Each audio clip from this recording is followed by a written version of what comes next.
Three Jokers by Geoff Johns, Jason Fabok, and Brad Anderson is one of my favorite comics. It is the comic that got me into comics, and a comic that I would recommend to anybody who is just now getting into it. It is a great Batman story, and I think it is one of the best ones to read first, and here's why. This book is about Batman facing three different types of Jokers. Or maybe he has been facing three Jokers all along.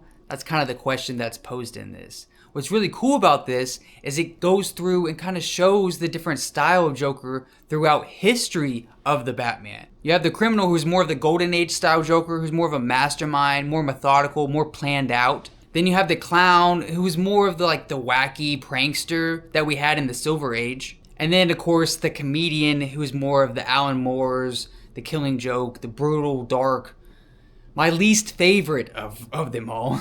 And I think this book does a great job of introducing you to all the Joker's backstory a little bit, and makes you kind of think, oh, when did that happen to him? When was he under the Red Hood?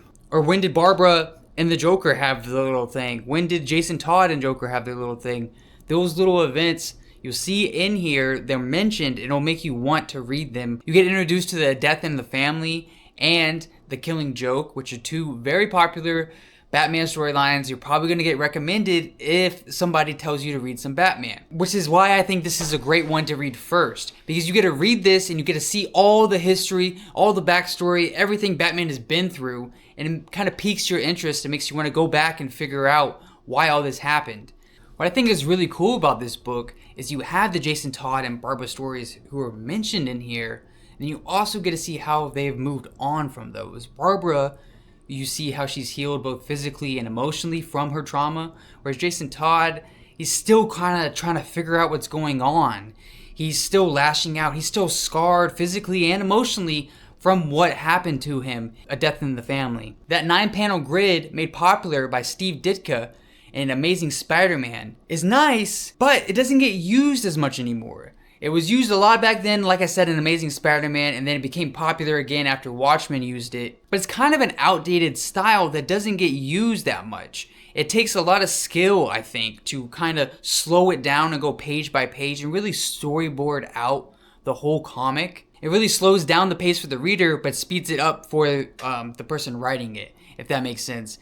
So you're writing a lot on the page, but it will go by so quick on the artist's perspective. But as a reader, you're seeing a lot of flashes in the page and seeing it happen. So it's a big balance of pacing for the 9-panel grid that I think takes a lot of talent, and we don't see it as much.